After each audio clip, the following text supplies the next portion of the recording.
Who are most wise amongst the learned beings of the world?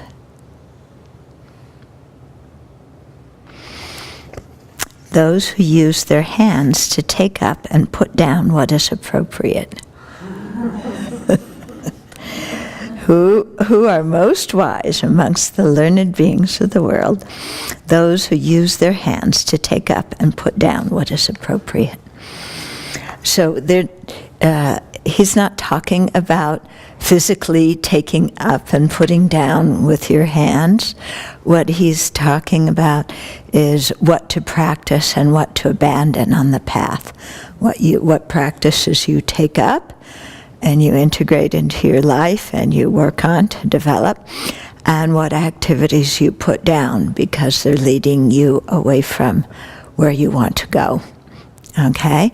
So it's kind of like the ability to discriminate well between what is constructive, what is virtuous, and what is destructive or non-virtuous. Because if we can't discriminate, virtue from non-virtue, then making even the simplest decision, we become paralyzed, We can't move because, we're just so afraid of doing something wrong.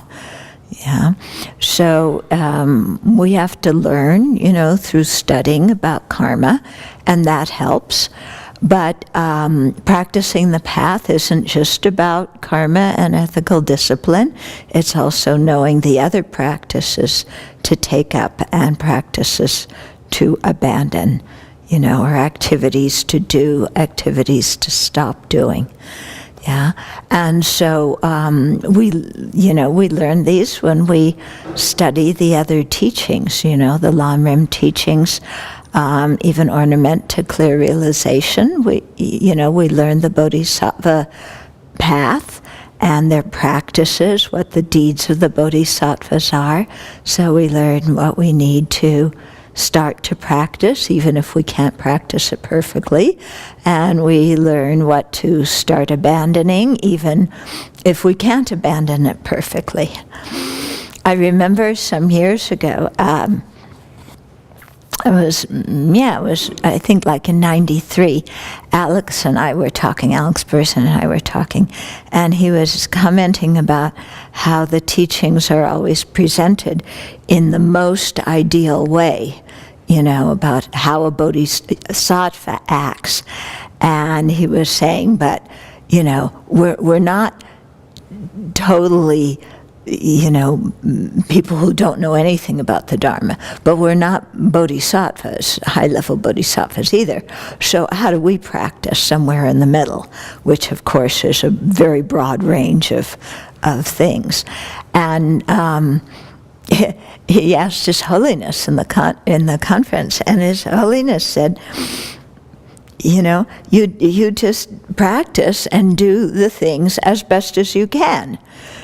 Yeah, and it made me realize that whenever we hear teachings, because we're presented with the best optimum way of doing something, the way a Buddha would do something, then that's, in our minds, we set that standard that that's what I've got to be able to do, but we're not capable of doing it, and then we feel like failures and beat ourselves up.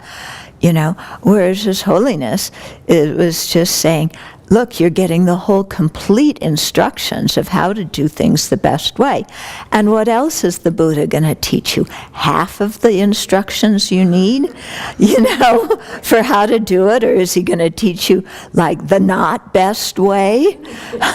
Of course, he's going to give you the whole complete best way instructions so that you have all of that in your mind.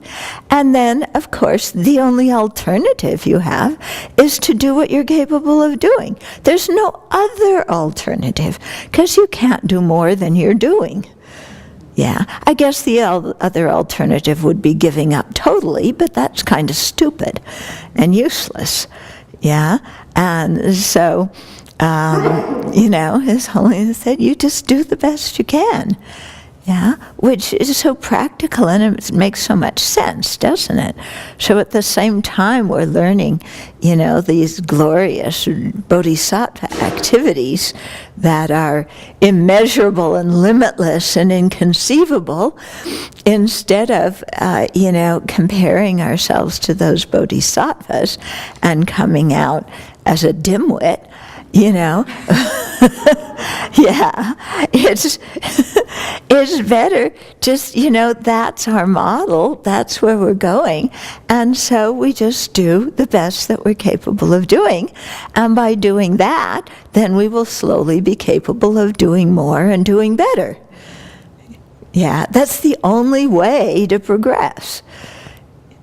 Yeah, but, knowing these teachings, what do you practice? What do you abandon? It's very, very important, because if we don't get the whole, full, complete, best case scenario vision of that, then we won't even try and practice that. Yeah, we won't see that as something to practice.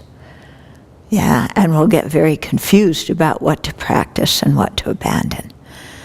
Yeah. So much of the path is described in these ways: what to practice, what to abandon. In Precious Garland, last week when we started to talk about the Buddha's qualities, we talked about his qualities of abandonment and his qualities of realization.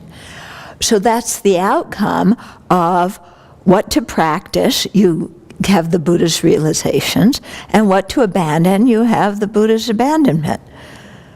Yeah, and so it's always presented in this way, the things that we have to let go of and overcome, and the things that we want to cultivate and realize. So we do that on the path, as that's the path to get somewhere, and then the final result is the abandonment and realization of a fully awakened one. Okay?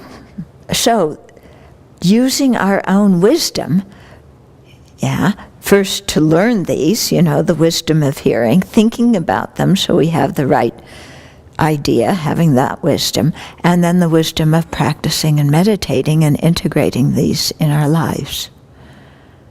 And then we become one of those